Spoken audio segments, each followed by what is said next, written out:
नमस्कार दोस्तों, स्वागत है आपका हमारे चैनल स्टडी पॉइंट पर। तो दोस्तों, आज के इस वीडियो में हम बात करेंगे सामान्य विज्ञान से संबंधित 25 महत्वपूर्ण प्रश्नों के बारे में। अब दोस्तों, ये जो आपके सवाल होने जा रहे हैं, ये रेलवे ग्रुप डी परीक्षा के लिए भी हैं और दोस्तों आपकी पुलिस कांस्टेबल के लिए भी हैं दोस्तों।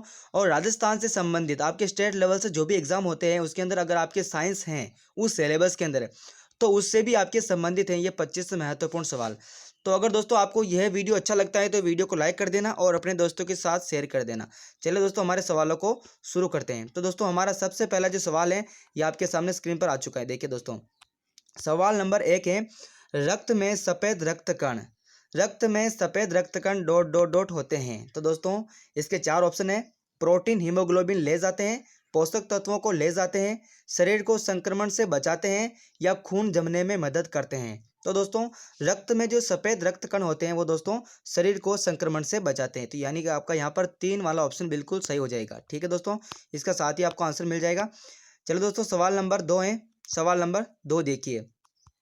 सवाल नंबर 2 है दोस्तों, पहनने योग्य उपकरणों में शामिल नहीं है। बताइए दोस्तों, पहनने योग्य उपकरणों में शामिल नहीं है। Payable time, Google glass, digital watch with calculator या फिर एप्पल आईपैड मिनी। तो दोस्तों, पहनने योग्य उपकरणों में शामिल नहीं है तो कौन सा सही हो जाएगा? एप्पल आईपैड मिनी हो जाएगा दोस्तों।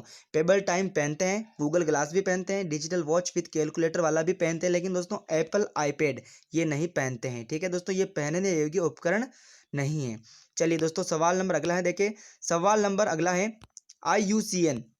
दोस्तों बताइए, IUCN का अर्थ है intensive care unit for nephrology, international union for nature, Indian union for conservation of nature या फिर इंडियन यूनिवर्सल कम्युनिकेशन न्यूज़। तो दोस्तों, यहाँ पर बात करें IUCN, तो दोस्तों IUCN की फुल फॉर्म होती है इंटरनेशनल यूनियन फॉर नेचर, यानी कि आपका यहाँ पर 2 वाला ऑप्शन बिल्कुल सही हो जाएगा। चलिए दोस्तों, सवाल नंबर अगला है। अगला सवाल देखिए दोस्तों, इसको मैं थोड़ा सा जूम आउट कर देता हूँ दोस्तों, थोड़ा सा ये पूरा दिख जाए। देखिए दोस्तों, अगला सवाल है। देखिए, सवाल अगला है दोस्तों, में लेज़र तकनीक, खालिस्तान में लेज़र तकनीक का प्रयोग नहीं किया जाता। बताइए, बार कोड रीडिंग में, कटिंग और ड्रिलिंग में, माइक्रोवेव ओवन में या फिर फिजियोथेरेपी। तो दोस्तों बताइए कि कौन से ऐसी तकनीक है जिसमें लेज़र तकनीक का प्रयोग नहीं किया जाता है।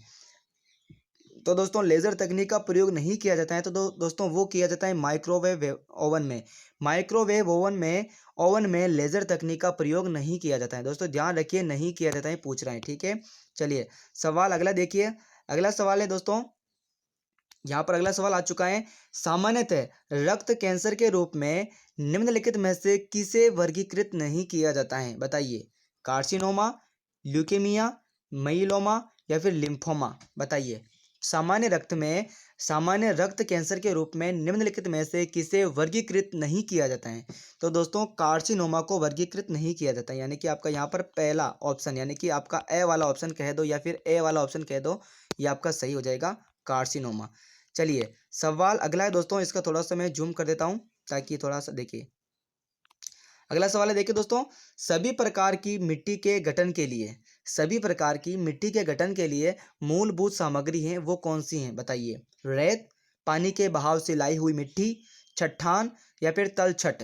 बताइए, तो दोस्तों सभी प्रकार के जो मिट्टी के गठन के लिए जो मूलभूत सामग्री है वो है चट्टान। दोस्तों जो मिट्टी का जो रूप परिवर्तन होता है या फिर मिट्टी का जो कह दो कि मूलभूत जो निर्माण होता है वो चट्टानों से होता है। दोस्तों, चट्टान घिस कर ही तो नीचे आएगी, उससे रेत बनेगा। ठीक है, या रेत के पहले बड़े बड़े पत्थर बनेंगे, उसके बाद धीरे धीरे पानी से टकराव के कट कर करके रेत बनेगा। ठीक है, यानी कि पानी के बहाव से लाई हुई मिट्टी।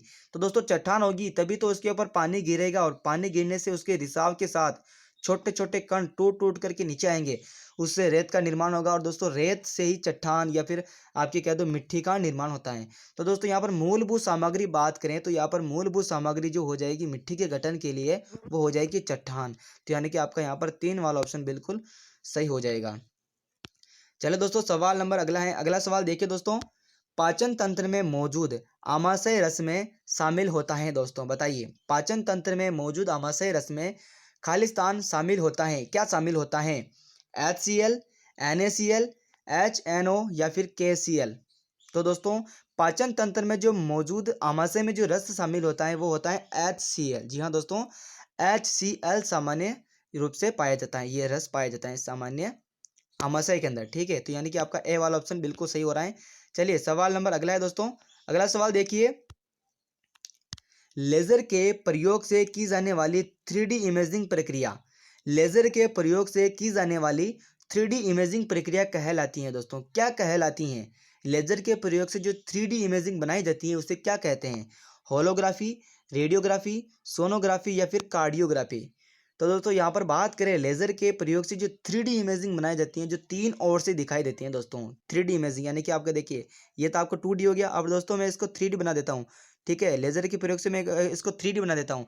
तो ये क्या कहलाती है दोस्तों? इसके देखो, एक इस तरफ देख सकते हैं, एक इस तरफ देख सकते हैं, एक इधर देख सकते हैं, यानी कि इसको तीन तरफ से देखा जाता है, यानी कि 3D, तीन विमाएं होती है इसकी। तो दोस्तों इसको कहते हैं होलोग्राफी। क्या कहते हैं दोस्तों? होलोग्राफी। यानी कि आपका यहाँ पर ए वाला ऑप्शन बिल्कुल सही हो रहा है।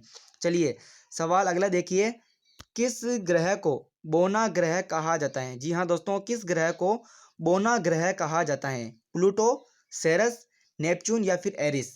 तो दोस्तों प्लूटो को, यहाँ पर प्लूटो को बोना ग्रह यानी कि ड्वार्फ प्लैनेट कहा जाता है, ठीक है। ड्वार्फ प्लैनेट यानी कि प्लूटो को कहा जाता है बोना ग्रह, ठीक है, प्लूटो। चलिए सवाल नंबर अगला है। अगला सवाल देखिए दोस्तों, सवाल नंबर अगला है, धारा प्रवाह को सुचालक के प्रतिरोध से संबंध रखने करने वाले नियम को क्या कहते हैं? बताइए दोस्तों। धारा प्रवाह को सुचालक के प्रतिरोध से संबंध करने वाले नियम को कहते हैं, क्या कहते हैं? केपलर नियम, लैम्बर्ट नियम, जूल नियम या फिर लेंज नियम? तो दोस्तों बात करें यहाँ पर धारा प्रवाह को सुचालक के प्रतिरोध से संबंध करने वाले नियम को जो कहते हैं वो कहते हैं जूल का नियम। क्या कहते हैं? जूल नियम। यानी कि आपका यहाँ पर तीन वाला ऑप्शन बिल्कुल सही हो रहा है, ठीक है दोस्तों। चलो दोस्तों सवाल नंबर अगला। दोस्तों सवाल नंबर अगला देखने से पहले दोस्तों आप चैनल को सब्सक्राइब करके बेल आइकन को प्रेस कर लें। चलिए दोस्तों, धरती के प्राकृतिक उपग्रह कितने हैं दोस्तों? बताइए। धरती यानी कि पृथ्वी के प्राकृतिक उपग्रह कितने हैं दोस्तों? वैसे तो कृत्रिम उपग्रह तो बहुत से अभी हैं। कृत्रिम उपग्रह जो कि हमारे इंटरनेट के लिए जो हो गया, आपके रेडियो संचार के लिए हो गया, मौसम विभाग के लिए हो गया, इस तरह के जनसंचार के लिए हो गया, ये आपके कृत्रिम उपग्रह हैं। लेकिन यहाँ पर पूछ रहा है कि प्राकृतिक उपग्रह कितने हैं? तो दोस्तों पृथ्वी के प्राकृतिक उपग्रह तो केवल एक ही है। वो कौन सा है दोस्तों? चंद्रमा, ठीक है, एक है। और वो भी कौन सा है दोस्तों? चंद्रमा, ठीक है दोस्तों, मून। एक ही ये प्राकृतिक उपग्रह हैं। चले दोस्तों सवाल नंबर अगला देखिए। अगला सवाल है दोस्तों, खालिस्तान ने एटम बम का आविष्कार किया था। दोस्तों किसने एटम बम का आविष्कार किया था? Julius Robert Oppenheimer, John Browning, Samuel Cohn या फिर सैमुअल कोल्ट? दोस्तों किसने किया दोस्तों एटम बम का आविष्कार? तो दोस्तों एटम बम का आविष्कार करने वाले हैं जूलियस रॉबर्ट ओपनहाइमर। कौन है? Julius Robert Oppenheimer. यानी कि आपका एक वाला ऑप्शन बिल्कुल सही हो रहा है। चलिए सवाल नंबर अगला देखिए दोस्तों। अगला सवाल देखिए दोस्तों, कास्टिक सोडा का रासायनिक नाम है, बताइए। कास्टिक सोडा का रासायनिक नाम क्या है? Sodium thiosulphate, sodium carbonate, sodium chloride chloride या फिर सोडियम हाइड्रोक्साइड? आप सभी को पता होगा दोस्तों, ये तो बिल्कुल सामान्य प्रश्न है, बिल्कुल इजी सवाल है। कास्टिक सोडा को रासायनिक में क्या कहते हैं, या फिर कास्टिक सोडा का रासायनिक नाम क्या है? तो सोडियम हाइड्रो ऑक्साइड। यानी कि आपका चार वाला ऑप्शन बिल्कुल सही हो जाएगा, सोडियम हाइड्रो ऑक्साइड। साबुन बनाने के लिए भी काम आता है दोस्तों ये। चलो दोस्तों अगला सवाल है, सवाल नंबर अगला देखिए, सूर्य का प्रमुख तत्व है, बताइए। सूर्य का प्रमुख तत्व खालिस्तान है, यानी कि सूर्य का जो प्रमुख तत्व है वो कौन सा है? ऑक्सीजन, हाइड्रोजन, कार्बन या फिर सिलिकॉन? बताइए दोस्तों कौन सा सही है दोस्तों? सूर्य का प्रमुख तत्व है, तो दोस्तों सूर्य का जो प्रमुख तत्व है वो है दोस्तों कार्बन। जी हाँ दोस्तों, कार्बन है वो सूर्य का प्रमुख तत्व है। सिलिकॉन दोस्तों ये अर्धचालक धातु हैं। ऑक्सीजन हमारे प्राणवायु हैं। दोस्तों कार्बन सूर्य का प्रमुख तत्व है। चलिए कार्बन, तीन वाला ऑप्शन बिल्कुल सही हो जाएगा। चलिए सवाल नंबर अगला है दोस्तों, डिओडेनम डिओडेनम का भाग है दोस्तों, बताइए। डिओडेनम खालिस्तान का भाग है, छोटी आंत का, बड़ी आंत का, पित्ताशय का या फिर अंडाशय का? दोस्तों बताइए डिओडेनम किसका भाग है? तो दोस्तों डिओडेनम है वो आपके छोटी आंत का एक भाग है, स्मॉल इंटेस्टाइन, ठीक है, छोटी आंत का एक भाग है डिओडेनम। चलिए सवाल नंबर अगला देखिए दोस्तों। अगला सवाल थोड़ा सा इसको जूम आउट करना पड़ेगा क्योंकि सवाल थोड़ा सा लंबा है। देखिए सवाल नंबर अगला है, चारों ऑप्शन आपको आराम से दिखाई दे रहे होंगे। चलिए एजी एक महंगी, नर्म, सफ़ेद और चमकदार धातु है जिसे आमतौर पर में जाना जाता है। बताइए दोस्तों एजी एक महंगी, नर्म, सफ़ेद और चमकदार धातु है जिसे आमतौर पर क्या कहा जाता है या किस नाम से जाना जाता है? बताइए। चांदी, एल्यूमिनियम, पारा या फिर निकिल। बताइए कौन सा इसका आंसर सही हो जाएगा। तो दोस्तों बात करें यहाँ पर सफ़ेद भी है, नर्म भी है, महंगी भी है, एजी के नाम से जानी जाती हैं और चमकदार धातु भी है दोस्तों। ये किस नाम से जानी जाती है? तो दोस्तों ये चांदी के नाम से जानी जाती हैं दोस्तों। किसके नाम से? चांदी की। और दोस्तों ये बिजली की सुचालक हैं, सबसे अच्छी सुचालक हैं, यानी कि सबसे ज़्यादा जो बिजली प्रवाहित हो की जाए, धारा प्रवाहित की जाए तो चांदी के अंदर सबसे ज़्यादा, इसकी रेजिस्टेंस बहुत कम है। ठीक है दोस्तों, तो सबसे अच्छी सुचालक है चांदी। चलिए सवाल अगला आ चुका है आपकी स्क्रीन के ऊपर। अगला सवाल देखिए दोस्तों, मैंने भी बताया था कि साबुन बनाने के लिए सोडियम हाइड्रोक्साइड का उपयोग किया जाता है, लेकिन दोस्तों यहाँ पर पूछ रहा नहीं किया जाता है, यानी कि पूछ रहा कि सोडियम हाइड्रोक्साइड का उपयोग के लिए नहीं किया जाता है। इसमें चार ऑप्शन है, चार में तीन में तो हाइड्रोक्साइड का, सोडियम हाइड्रोक्साइड का उपयोग किया जाता है, लेकिन एक ऑप्शन ऐसा होगा जिसमें उपयोग नहीं किया जाता है। तो दोस्तों साबुन बनाने में उपयोग किया जाता है, अखबार बनाने में भी किया जाता है, धातुओं की चिकनाई हटाने के लिए भी किया जाता है, लेकिन किसमें नहीं किया जाता है? तो अचार का संरक्षण करने में सोडियम हाइड्रोक्साइड का प्रयोग नहीं किया जाता है। तो यानी कि आपका यहाँ पर तीन वाला ऑप्शन बिल्कुल सही हो जाएगा। चलिए सवाल नंबर अगला देखिए। अगला सवाल है दोस्तों, निम्नलिखित में से क्या स्वतः पोषित है? बताइए कौन सा है जो यहाँ पर स्वपोषित है? यानी कि एक तो होता है स्वपोषी, एक होता है परपोषी। स्वपोषी होता है जो आत्मनिर्भर होता है, यानी कि खुद से खाना बनाता है, खुद ही खाता है। लेकिन परपोषी होता है जो दूसरे के ऊपर जीवित रहते हैं। ठीक है, जैसे कि गाय होगी तो गाय दोस्तों, जैसे गाय हो गई या बकरी हो गई, भैंस हो गई, तो ये क्या होती है? ये जो आपके घास होती है उसके ऊपर निर्भर होती है। ठीक है, ये परपोषी हो गए। ठीक है, जैसे कि व्यक्ति हो गया तो व्यक्ति भी किसी के ऊपर परपोषी होता है, किसी को खाता है, ऐसे इस प्रकार। तो ये परपोषी हो गया। लेकिन जो स्वपोषी होता है या फिर स्वतः पोषित होता है उसे कहते हैं जो हम खुद का खाना खुद बनाते हैं। टिड्डा, शैवाल, तितली या मशरूम। तो दोस्तों यहाँ पर तितली नहीं होगा, मशरूम नहीं होगा, टिड्डा भी नहीं होगा दोस्तों। कौन सा हो जाएगा? शैवाल। दोस्तों शैवाल है, ये स्वपोषित हैं।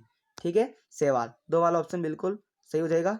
चलिए अगला सवाल है दोस्तों, मानव शरीर की सबसे छोटी हड्डी कौन सी है? बताइए दोस्तों, मानव शरीर की सबसे छोटी हड्डी कौन सी है? प्रकोष्ठिका, कुहनी की हड्डी, कलाई की हड्डी या फिर कान की हड्डी? दोस्तों बताइए मानव शरीर की सबसे छोटी हड्डी कौन सी है? तो दोस्तों मानव के शरीर में कुल 206 हड्डियां हैं। कितनी दोस्तों? 206 हड्डियां हैं। ठीक है दोस्तों, जन्म के समय बालक के अंदर 300 हड्डियां होती हैं। 300 या 270, मुझे कमेंट करके बताना, 270 हो सकती हैं या फिर 300 दोस्तों, इसमें आप बताना 270 है या 300। बालक जब छोटा होता है, जब जन्म लेता है, तब उसके शरीर में 270 हड्डियां होती हैं या फिर 300। चलिए बाकी दोस्तों 206 हड्डियां होती हैं। उसके बाद दोस्तों बताइए कि ये मानव शरीर की सबसे छोटी हड्डी कौन सी है? तो दोस्तों मानव शरीर की सबसे छोटी हड्डी है वो है कान की हड्डी। ठीक है, कान की हड्डी, और इसे क्या कहते हैं? स्टेपीज। कान की हड्डी होती है, उसके अंदर स्टेपीज जो हड्डी होती है, स्टेपीज, वो सबसे छोटी है। मैं लिख देता हूँ स्टेपीज। दोस्तों स्टेपीज हड्डी होती है, ये सबसे दोस्तों स्मॉल है ना, छोटी होती हैं। उसके बाद दोस्तों शरीर के अंदर सबसे जो बड़ी हड्डी होती है वो होती है फीमर। क्या होती है दोस्तों? फीमर। और फीमर दोस्तों कहाँ पर होती है? ये होती है जांघ के अंदर। ठीक है, कहाँ पर होती है? जांघ के अंदर। और दोस्तों ये सबसे बड़ी है, यानी कि बिग में यहाँ पर बिग लिखता हूँ, बिगेस्ट। सबसे छोटी स्टेपीज होती है, ये कान के अंदर होती हैं। सबसे बड़ी होती है फीमर, और ये जांघ के अंदर होती हैं। चलिए यहाँ पर आपका 4 वाला ऑप्शन बिल्कुल सही हो रहा है। चलिए सवाल नंबर अगला देखिए दोस्तों। अगला सवाल है, मेज पर रखी गई पुस्तकों का ढेर के कारण हटता नहीं है? दोस्तों मेज पर बहुत सारी पुस्तकें रखी हुई है। आपकी पुस्तक रखी हुई है, ये पुस्तक के ऊपर पुस्तक रखी है दोस्तों, ये पुस्तक के ऊपर पुस्तक रखी है आप मेज के ऊपर। अब दोस्तों बहुत सारी पुस्तकें रखी गई हैं, मेज पर रखी गई पुस्तकों का ढेर है के कारण हटता नहीं है। अब अगर आप इसको खींचोगे, इधर इधर खींचोगे तो आपकी ये खिंचाव नहीं होगा दोस्तों। तो ये किस कारण से नहीं हटता है दोस्तों? जड़ता के कारण, गति के कारण, चुंबकत्व के कारण या फिर गुरुत्वाकर्षण के कारण? तो दोस्तों ये जो नहीं हटते हैं ये दोस्तों जड़ता के कारण नहीं हटते हैं। जड़त्व का नियम इसके ऊपर लागू हो जाता है। चलिए जड़ता। चलिए दोस्तों अगला सवाल है, सवाल नंबर अगला देखिए दोस्तों, कौन सा सवाल है पता नहीं, हमारे तो 25 सवाल पूरे करवाने दोस्तों। चलिए अगला सवाल है दोस्तों, सर्किट में बिजली के प्रवाह का पता लगाने हेतु किस उपकरण का प्रयोग किया जाता है? बताइए सर्किट में बिजली के प्रवाह का पता लगाने हेतु किस उपकरण का प्रयोग किया जाता है? क्या गैल्वेनोमीटर का प्रयोग किया जाता है, बैरोमीटर का प्रयोग किया जाता है, एनीमोमीटर या फिर लेक्टोमीटर? बताइए दोस्तों। तो दोस्तों बात करें यहाँ पर सर्किट में बिजली के प्रवाह का पता लगाने के हेतु कि इस सर्किट के अंदर बिजली बह रही है या नहीं बह रही है, जा रही है या नहीं जा रही है दोस्तों, तो इसके लिए किसका प्रयोग किया जाता है? गैल्वेनोमीटर का। किसका प्रयोग किया जाता है? गैल्वेनोमीटर का प्रयोग किया जाता है। चलिए एक नंबर आपका यहाँ पर सही हो जाएगा। अगला सवाल जो है दोस्तों, अगला सवाल देखिए, अगला सवाल देखिए दोस्तों, निम्नलिखित में से कौन सा विकल्प फाइबर ऑप्टिक्स का प्रयोग नहीं है, बताइए। निम्नलिखित में से कौन सा विकल्प फाइबर ऑप्टिक्स का प्रयोग नहीं है? विद्युत उत्पादन, कंप्यूटर नेटवर्किंग, सेंसर्स या फिर पावर ट्रांसमिशन, बताइए दोस्तों कौन सा इसका आंसर सही हो जाएगा। कौन सा विकल्प फाइबर ऑप्टिक्स का प्रयोग नहीं है दोस्तों? कंप्यूटर नेटवर्किंग है दोस्तों, ये इसमें गलत हो जाएगा दोस्तों। सेंसर्स भी हैं, पावर ट्रांसमिशन है, तो नहीं है पूछ रहे हैं यहाँ पर, ठीक है, तो नहीं है। कंप्यूटर नेटवर्किंग है, सेंसर्स हैं, पावर ट्रांसमिशन भी है, लेकिन विद्युत उत्पादन नहीं है दोस्तों। कौन सा विकल्प, यानी कि विद्युत उत्पादन विकल्प ऐसा है जो फाइबर ऑप्टिक्स का प्रयोग नहीं करता है दोस्तों, ठीक है दोस्तों। फाइबर ऑप्टिक्स में दोस्तों बहुत सारी केबलें होती हैं जो इंटरनेट का प्रयोग करवाती हैं, तो ये फाइबर ऑप्टिक्स है दोस्तों, कंप्यूटर नेटवर्किंग में काम आती हैं, सेंसर में भी काम आती हैं, पावर ट्रांसमिशन में भी काम आती है, लेकिन दोस्तों विद्युत उत्पादन में फाइबर ऑप्टिक्स काम में नहीं आती हैं। एक वाला ऑप्शन बिल्कुल सही हो गया। अगर दोस्तों अगला सवाल है दोस्तों, आप चैनल पर नहीं हो दोस्तों तो चैनल को सब्सक्राइब करके बेल आइकन को प्रेस कर लेना दोस्तों। इस चैनल पर आपको ढेर सारे वीडियो कंपटीशन एग्जाम के अंदर आपके संबंधित सारे वीडियो मिलते हैं, ठीक है दोस्तों। हमारे सौर मंडल का सबसे छोटा ग्रह कौन सा है, बताइए। हमारे सौर मंडल का सबसे छोटा ग्रह कौन सा है? बुध ग्रह, मंगल ग्रह, बृहस्पति ग्रह या फिर शनि ग्रह, बताइए। हमारे सौर मंडल का सबसे छोटा ग्रह कौन सा है? तो दोस्तों हमारे जो सौर मंडल का सबसे छोटा ग्रह है वह है दोस्तों बुध ग्रह। कौन सा दोस्तों? बुध ग्रह सबसे छोटा ग्रह है। चलिए सवाल नंबर अगला देखिए दोस्तों। अगला सवाल है 1969 में कौन सा व्यक्ति अपोलो 11 अंतरिक्ष उड़ान के चालक दल में शामिल हुआ था दोस्तों? मैं इसको थोड़ा सा देखिए, शामिल था।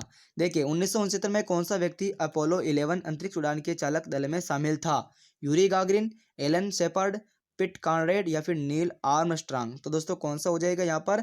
अपोलो 11 अंतरिक्ष उड़ान के चालक दल में शामिल था, तो दोस्तों नील आर्मस्ट्रांग। नील आर्मस्ट्रांग, 4 वाला ऑप्शन बिल्कुल आपका सही हो जाएगा दोस्तों। अगला सवाल दोस्तों काफ़ी महत्वपूर्ण दोस्तों, हमारा ये लास्ट सवाल है दोस्तों, 25वां सवाल है। देखिए अपराधी को पहचानने के लिए फोरेंसिक विभाग किस तकनीक का प्रयोग करता है, बताइए दोस्तों। अपराधी की पहचान करने के लिए या फिर अपराधी को पहचानने के लिए फोरेंसिक विभाग किस तकनीकी का प्रयोग करता है दोस्तों? कौन सी तकनीक का प्रयोग करता है? DNA editing, DNA splicing, DNA fingerprinting या फिर डीएनए एम्प्लीफिकेशन। अब दोस्तों इसका आंसर आपको कमेंट बॉक्स में कमेंट करके बताना है दोस्तों, इसका कौन सा आंसर सही हो जाएगा दोस्तों। अगर दोस्तों आपको यह वीडियो अच्छा लगा तो वीडियो को लाइक कर दें, अपने दोस्तों के साथ शेयर कर दें दोस्तों। चैनल पर नए हो तो दोस्तों चैनल को सब्सक्राइब करके दोस्तों बेल आइकन को जरूर प्रेस कर लें। हम दोस्तों मिलते हैं आपको इसी तरह के नए वीडियो में, तब तक के लिए जय हिंद, जय भारत।